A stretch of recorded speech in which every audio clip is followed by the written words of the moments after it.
Hadirin jamaah Jumat, seperti biasa sebelum khutbah disampaikan, saya menghimbau bagi yang membawa handphone agar dinonaktifkan sementara supaya tidak mengganggu pelaksanaan ibadah Jumat pada siang hari ini. Terima kasih. Alhamdulillah alladzi ja'ala syahrul siyam syahrul mubarak alladzi unzila fihi al-Qur'an hudan lin-nasi wa bayyinatin minal huda wal furqan.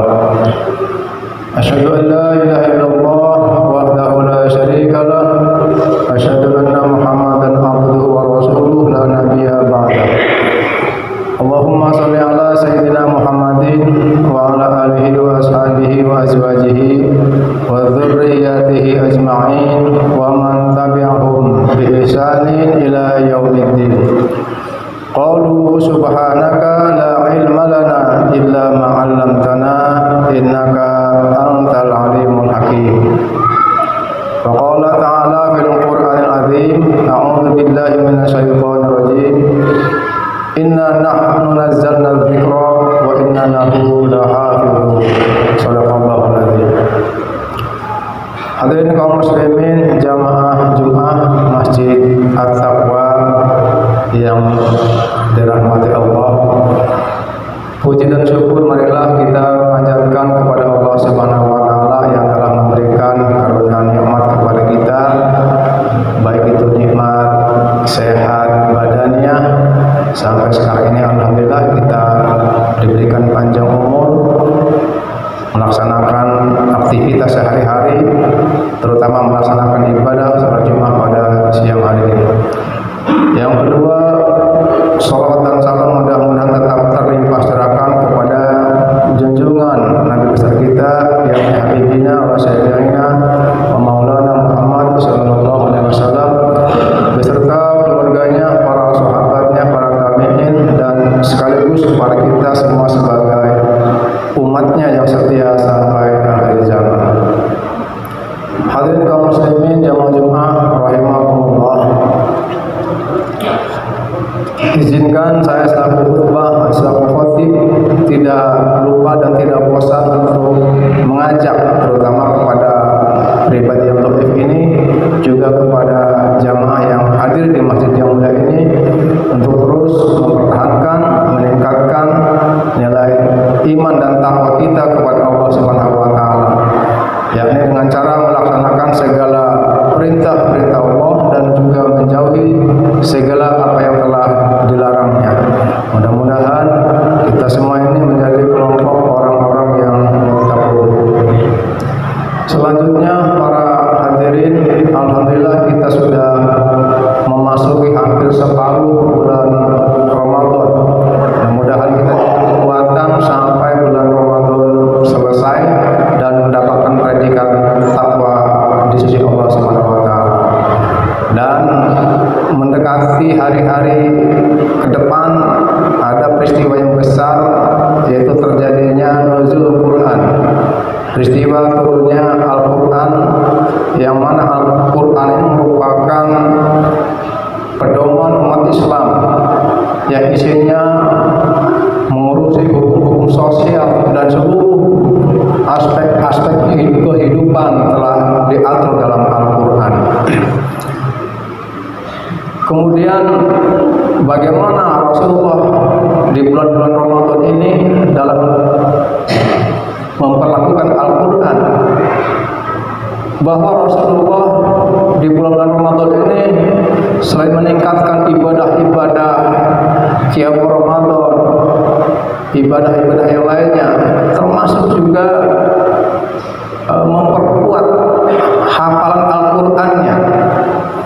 Karena di bulan Ramadan itu sudah rutin malaikat Jibril turun datang menemui Muhammad, dan Nabi Muhammad setoran hafalan wahyu yang telah diturunkan kepada Rasulullah SAW. Jadi untuk memastikan supaya satu huruf pun tidak ada yang keliru. Kalau sekarang namanya simaan, kalau orang-orang tahfidz itu mengenal istilah simaan, memperdengarkan kepada malaikat. Nabi Muhammad yang membacakan, malaikat Jibril yang memperhatikan. Ini Masya Allah, dapat kita bayangkan bagaimana keadaan itu sungguh berada pada level yang sangat tinggi. Bagaimana tidak, yang membacakan Al-Qurannya adalah Rasulullah, yang mentornya adalah malaikat. Ini subhanallah. Dan ini menjadi pelajaran kita, ternyata walaupun kita sudah menjadi ahli ilmu, untuk belajar terus tidak ada berhentinya. Dan ini dibuktikan oleh Rasulullah SAW. Setiap tahun setor hafalan kepada malaikat Jibril.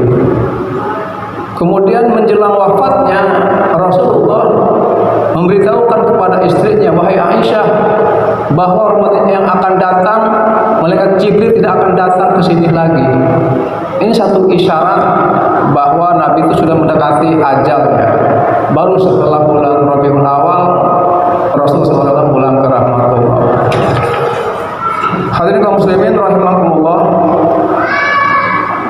meneladani sikap Rasulullah maka adalah wajar kita sebagai umatnya untuk memperlakukan Al-Quran dengan semaksimal mungkin, apalagi di bulan Ramadan ini.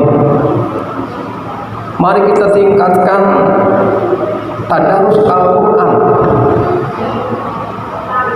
Dikutip dalam sebuah kitab Riyadhus Shalihin bahwa Nabi telah bersabda, "Matsalul mu'minil ladzi yaqra'ul Qur'ana mithlul urjah."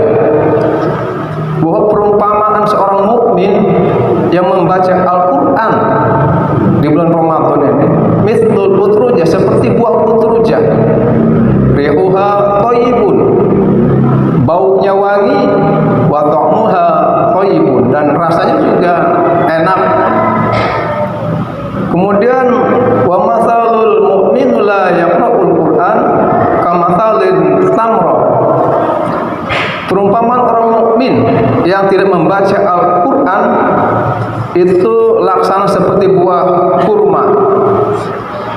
La rihalaha wa ta'muha hulwan. Tidak ada aromanya, tetapi memang rasanya manis. Jadi kalau buah kurma itu tidak ada rasa baunya, tapi memang rasanya manis. Itulah perumpamaan orang mukmin yang tidak membaca Al-Quran. Kemudian hadis berikutnya, wa matsalul munafiqi alladzi yaqra'ul Qur'an kamatsalir rayhan. Perumpamaan orang munafik yang membaca Al-Quran sama seperti buah roihana. Rihuha thayyibun wa ta'muha murrun. Baik rasanya, baik aromanya enak, wangi, wa ta'muha murrun, tetapi rasanya pahit. Ini gambaran atau perumpamaan orang yang munafik yang membaca Al-Quran. Wangi, baunya enak, tetapi rasanya pahit. Kemudian yang terakhir, wa matsalul munafiqil ladzi la yaqra'ul Qur'an kamatsalil hamdhalah laisa laha rihun wa ta'muha murrun.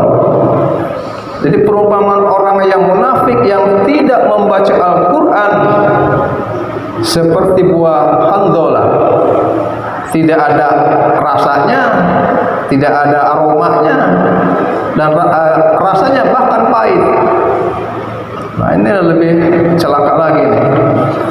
Oleh karenanya para hadirin, marilah di bulan yang Ramadan ini kita perlakukan Al-Quran semaksimal mungkin.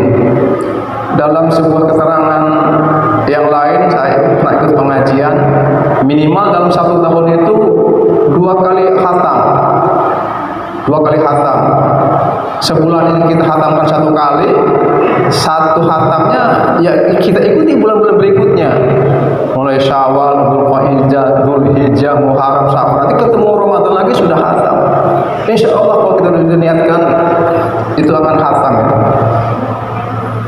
Karena Al-Quran ini akan membantu kita, memberikan syafaat dan menemani kita, bisa mengusulkan kepada Allah ketika amal-amal kita rendah, tidak mengangkat amal-amal kita. Begitu pula Al-Quran akan menolak untuk diakui karena selama di dunianya diabaikan. Jadi janganlah Al-Quran yang ada di rumah kita menjadi museum barang-barang antik yang tidak pernah tersentuh. Itu sungguh ironis sekali.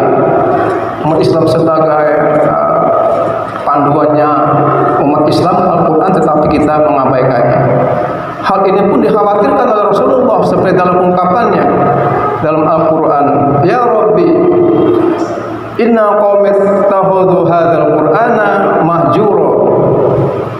Wahai Tuhanku, sesungguhnya kaumku telah menjadikan Al-Quran ini sebagai sesuatu yang diabaikan. Kalau sekarang dicuekan, kita lewat lalu saja. Al-Quran di etalase, di lemari yang tinggi, tidak pernah disentuh. Ini sungguh menyedihkan sekali. Oleh karena para hadirin, mari kita sama-sama koreksi di bulan Ramadan ini bagaimana kita memperlakukan terhadap Al-Quran. Sudah berapa kali kita membacanya, ataupun sudah berapa kali kita khatam. Ini yang menjadi renungan kita bersama. Demikian khutbah yang sederhana ini. Mudah-mudahan apa yang dapat disampaikan mengandung manfaat, dan jika terdapat kekurangan ini semata-mata dari pribadi saya untuk baik-baik. Barakallahu li wa lakum fil Qur'anil azim wa nafa'ani wa iyyakum bima fihi min ayati wa dzikril hakim. Taqabbalu minni wa minkum tilawatahu innahu was-sami'ul 'alim fastaghfiruh innahu huwal ghafurur rahim. Allahumma shalli 'ala sayyidina Muhammad wa 'ala ali sayyidina Muhammad. Alhamdulillah alladzi anzala as-sakinata fi qulubil mu'minin liyazdadu imanan ma'a imanihim. Asyhadu an la ilaha illallah wahdahu la syarika lah wa asyhadu anna Muhammadan abduhu wa rasuluhu la nabiyya ba'dah. Allahumma shalli ala sayyidina Muhammadin wa ala alihi wa sahbihi ajma'in. Ayuhan nas ittaqullah haqqa tuqatih wa la tamutunna illa wa